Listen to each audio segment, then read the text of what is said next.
I was shot down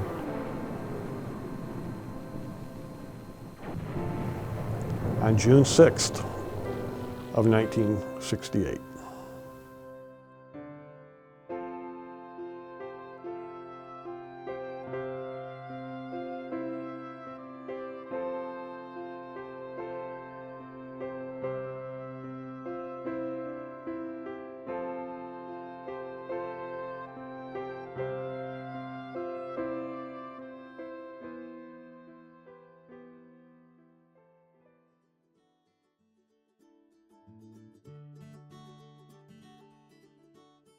I went to West High School. I graduated in 1960. I was planning to go, Rockford College had just not too long before opened to men.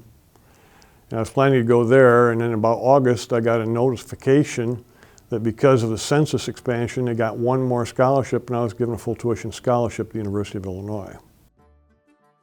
I transferred to Wisconsin State University at Platteville in liberal arts, and I was a history major.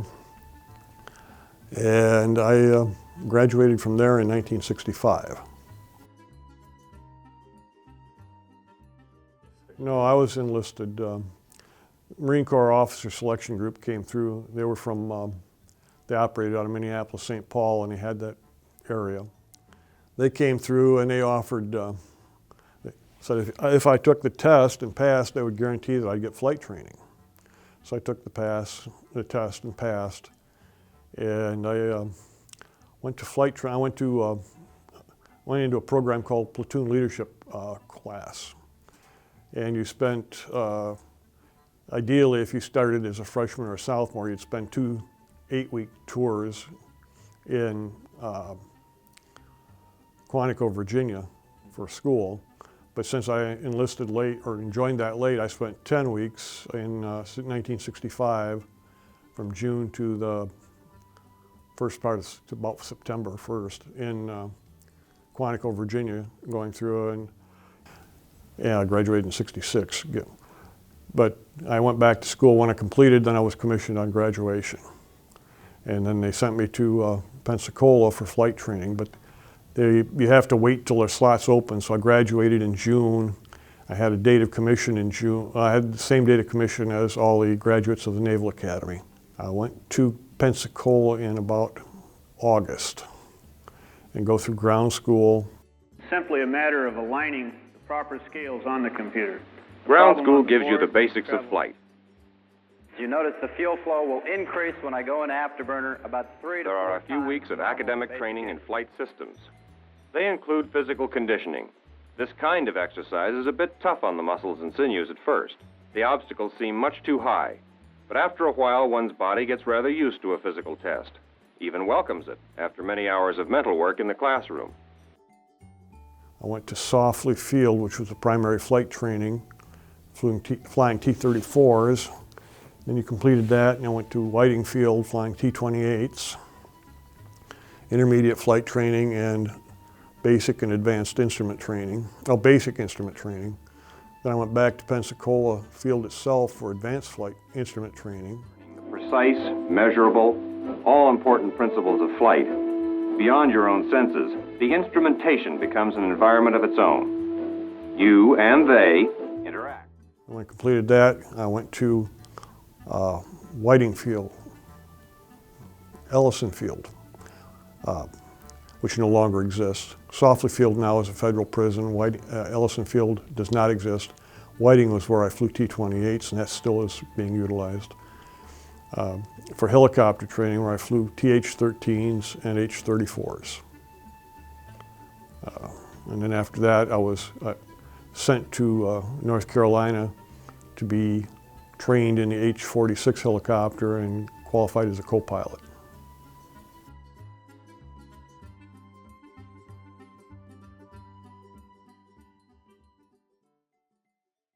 I bought into the line pretty much that the domino effect, that if the communists took over Vietnam, the rest of Southeast Asia was going to go under.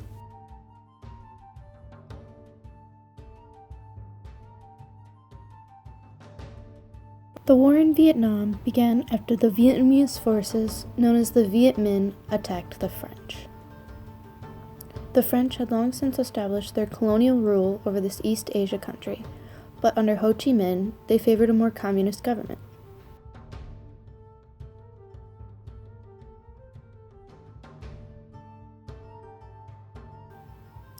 However, some in the South favored a more democratic society and fought against Ho Chi Minh's forces.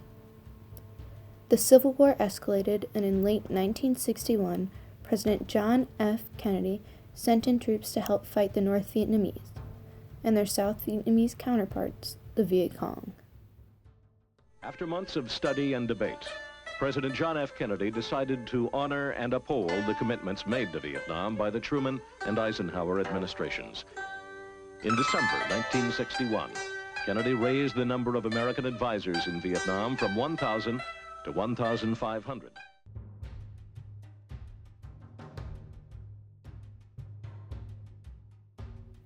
In 1964, U.S. involvement escalates after the USS Maddox was attacked.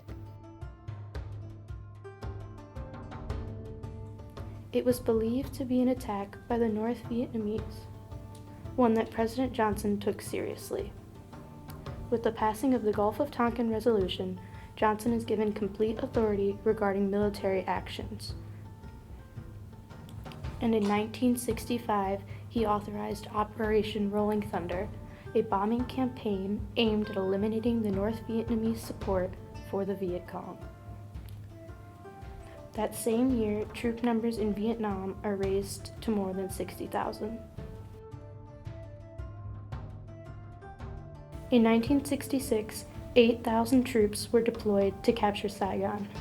This was unsuccessful until 1975 due to the launched counterattack, the Tet Offensive, occurring in the Vietnamese New Year, 1968.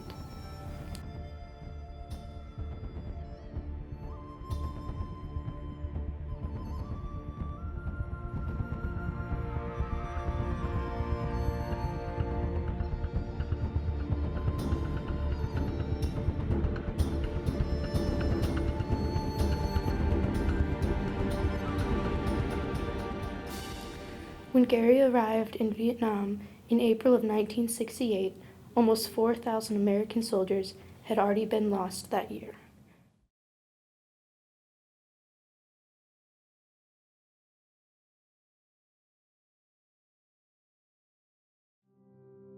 I arrived in Vietnam April 29th, 1968. I went to Phu Bai, which is the airport for Hue. Hue was the old imperial capital. There was a pretty good-sized base there around the airport. One side of the airport, and Highway 1 ran through the base, which was the main artery through the entire country. And one side of Highway 1, a Marine Corps division had a camp. And the other side, the air wing was, and the air wing was the other side of the airfield. The airfield kind of strip lay in between. The Air Force was also operating off the same airfield, and they were flying the ranch hand operations. Well, first day in Vietnam, you just checked into the squadron, were assigned a place to sleep, shown where the mess halls were and stuff like that. And the first 3 or 4 days, you have to be in country, I think it was 3 to 5 days to acclimatize before they would allow you to fly. So the rest of the time after you checked into the squadron and knew where the ready room was, where the mess hall was, things like that, you spent weeks, we were building bunkers.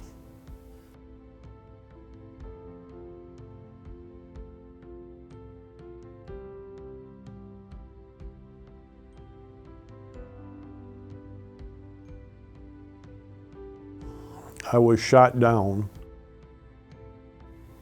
on June 6th of 1968. That morning, we were at Phu Bai, but at that time, it was shortly after the Tet Offensive that the Vietnamese had used, the Viet Cong had, and they had They staged a major operation, and we took some damage, but we did a lot of damage to their infrastructure at that point. So things were pretty quiet around Phu Bai. So we went down to Marble Mountain, to the area around Da Nang, and we were on call for emergency recon extracts. And the way that works is a recon team, or a couple of helicopters, go out with recon teams. And they'll drop one recon team in, they'll go to another site and pull a recon team out. And then they'll go to another site and put some more guys in, and pull some more, go to another and pull some more guys out. And if they get in trouble, if somebody they've put in, they don't have, because they've got bodies in their helicopter, they can't go back and pick people up. So we were there if the recon teams got in trouble to go in and extract them. We waited on that all morning, and fortunately none of the recon teams came under fire. So they said, well, we'll put you on a regimental resupply. And we were flying into, quote, a regimental command post, unquote. And it was in the mountains southwest of Da Nang. And the approach was such you had to come down a ridge line into a zone and let down into the zone and back in. So the crew chief and the gunner looking out the back sort of give you direction, then you settled in. We settled into the zone. Every one of the 4 crew members has a quadrant to clear. I was in the left seat, I was a copilot. I had the quadrant from 12 o'clock to 9 o'clock. We had 8 to 12 inches in front of the tip of the rotor, the circle of your rotor disc. We had 8 to 12 inches between the trees and that on the front. And it was pretty tight around. So the aircraft commander was flying, and he decided to back up a little bit. And when I saw the guys on the ground diving in holes, I knew there was a problem. About the same time, the crew chief said, you're cutting timber with the aft rotors at this point. So we had less than 12 inches around the rotor, well, not much less than 12 inches around the rotor system, and settled into the zone. You got into the zone, you could not put three wheels on the ground. We could put the ramp on a log and offload. We had 1 passenger and a blivet we hauled in, and we hauled 1 passenger out. As we came out of the zone, we had been told to go back uphill because enemy was downhill from where the CP was. The aircraft commander had not heard that, and he started to turn downhill. And we got a little bit farther, and I could hear the AK-47 going off. Now, helicopters are extremely noisy. If you can hear it, you're too doggone low. And then there were 3 bullets going through the other aircraft commander's side of the cockpit. And we flew out of that, and about that time the crew chief said we're on fire. So they'd gotten a fuel line. And the bad thing is the H-46 had the internal aerodynamics such that it sucks all the smoke and flames into the cockpit. So we very shortly went IFR and smoke and flames in the cockpit. We could tell this blue sky above us, and the controls were set. Before we went IFR, we set it for a 70 knot, which is slightly nose high attitude, because that's single engine airspeed. I checked to make sure it wasn't engine fire, because we could have put out an engine fire. But the problem with putting out an engine fire is you also shut off, if it was one engine, you shut the engine off, because you cut the fuel supply to it. And it wasn't an engine fire. About that time, you literally could not see your nose on your face. So we just eased the collective down because we've been climbing, and you go through into the trees. Last time I could see the TACAN, which was a device which gives you a slant range to the nearest tuned-in navigational radio. We were 28 miles southwest of Da Nang, or Marble Mountain TACAN. And just eased the collective down, and because it was stable enough, it just kept that attitude and flew into the trees. And we were at 70 knots. There's 1.14 miles per hour for every knot, so it's about 77, 78 miles an hour. And The tops of the trees are pretty soft at 80 miles an hour. It's when you started getting the blade strikes that the ride got a little bit rough. We ended up crashing the side of the mountain, and I waited because I knew as soon as the airflow slowed down, the fire was going to die down. And I looked over and I couldn't see the other pilot, and I had some rather bad thoughts about him leaving without checking on me. I went to open my outside door, and then I looked, and the handle was wedged against a tree about that big around. Well, that's not going to work. And a tree limb had come through on the way in and brushed my face. It actually hit me in the face. It wasn't a big limb. So I broke out the rest of the plexiglass that was in front of me, popped my lap belt, figuring I'd tumble out. And it didn't happen because my right foot was wedged in the rudder pedals. I looked down, and the JP5 is running down next to my legs.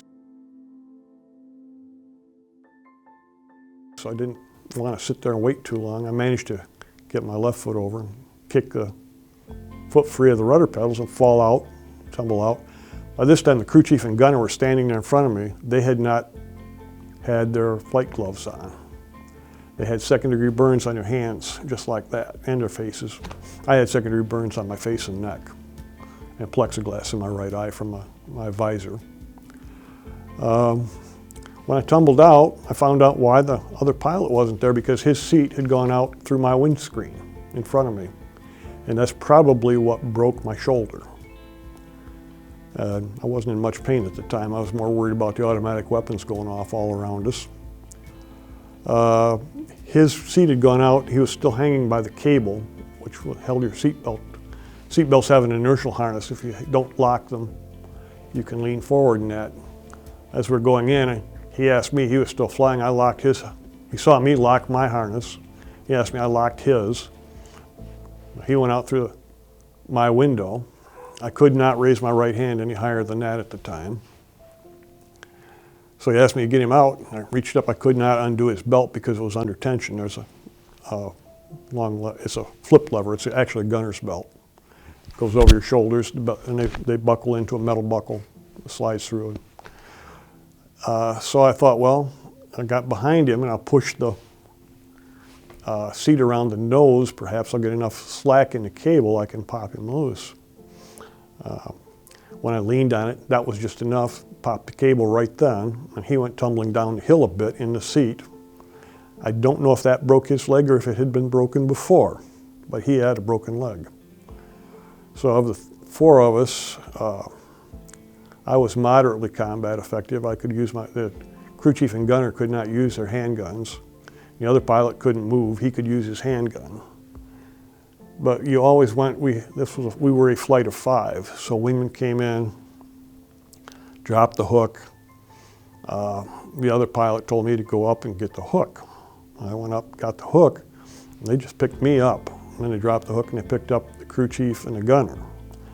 The other pilot couldn't move. They flew us back to, if you ever saw the show China Beach, they flew us back to the med pad for the facility that the show China Beach was based on.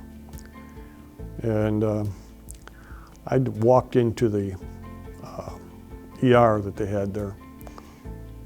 And that was an interesting experience also, because you walked into the ER and the first female Navy nurses were there, first female military I'd seen. And 2 corpsmen started at your bootlaces and cut every stitch of your clothes off. And then, just for chuckles, one of the corpsmen had taken my revolver out of my holster because they have to turn them in, stood there, pointed it at the center of my chest and asked me if it was loaded. I took it away from him and demonstrated how you unloaded it and handed it back to him. And I said I thought my shoulder was dislocated. They moved it a little bit and convinced me no, it wasn't, that it was broken. And they took a bunch of x-rays and put me in a ward and gave me something to drink, and they put a topical ointment on my face and neck where the burns were. And by the time I got to Guam, which was probably 5 or 6 days left, there were second-degree burns. They were pretty much healed. One of the doctors there had an experimental license, and it was A very good ointment. I'm not sure how long I was actually hospitalized because once they determined what was wrong and what they were going to do, they pretty much kept you sedated. So you weren't difficult for them. They didn't have enough people to really go around for everybody and check them all the time. But if you were fairly healthy and weren't in critical condition, they'd keep you pretty much sedated, wake you up for meals and that, let you go back to sleep. When they transferred me to the Air Force station at the Da Nang airport, they kept us sedated almost entirely. I think I was only there about 18 hours, but it could have been 2 or 3 days. And then they flew us out in a C-141 to, I went to Guam. And I was there for a little over a week. And I arrived in California on Father's Day of 1968, and I was able to call my wife then. I was released from the Marine Corps in 1970. I don't know that it changed me that much. I knew enough about this. I had taken one course of history of Vietnam, so I knew some of the, actually it was history of Southeast Asia. So I knew how some of the politics had gone. And I knew a little bit after that we had really made a mistake. The politicians had made a mistake because the Vietnamese and the Chinese were not good friends.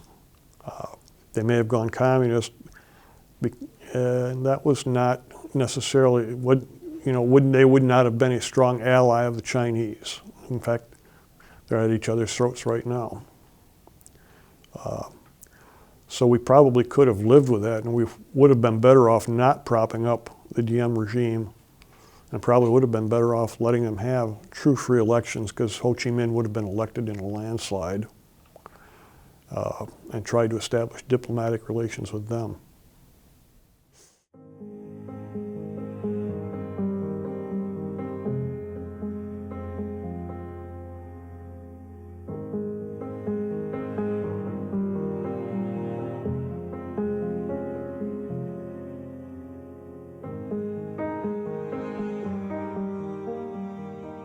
I got back to back to base, and they said, okay, go home, clean up, pack your bag. You are a body escort. You're going to go to Philadelphia Navy Yard and escort the body of your best friend back to Washington, D.C. for burial at Arlington, because his wife had requested it.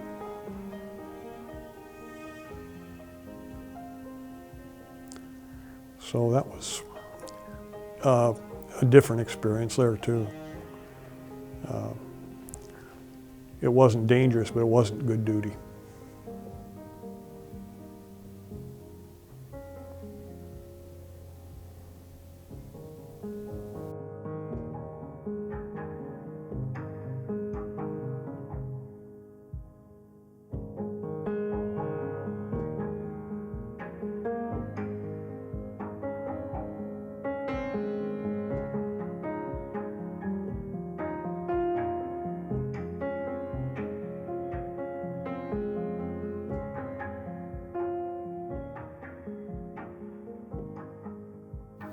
My name is Jacqueline Wright. I was the student that worked on Gary's dock all year long. Mr. Stange first encouraged me to take this class when I was a student in his U.S. history class last year. When we went to a Vietnam War panel, which Vietnam veterans came in and talked to us about their experience, I first really got an interest in taking the class and making a documentary about one of the veterans.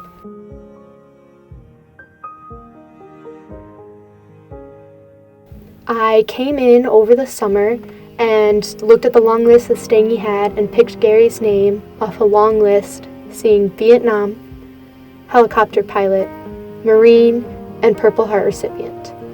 I started working on Gary's dock, and as I worked more and more on his dock and listened more and more to his story, I became more connected to it and more involved in it, and I really wanted to do his story justice. And one thing that Gary taught me a lot about was helicopters and the different types of helicopters and like how to fly a helicopter a little bit. So when my family went to the Intrepid Air and Space Museum for spring break, I got really excited in trying to find a helicopter model that was like the ones Gary talked about, like the ones that he flew. And I want to say thank you to Gary for giving me that excitement, that interest in something that I never previously would have thought I would have been interested in. I think this class gave me a deeper understanding and appreciation for everything that our vets went through.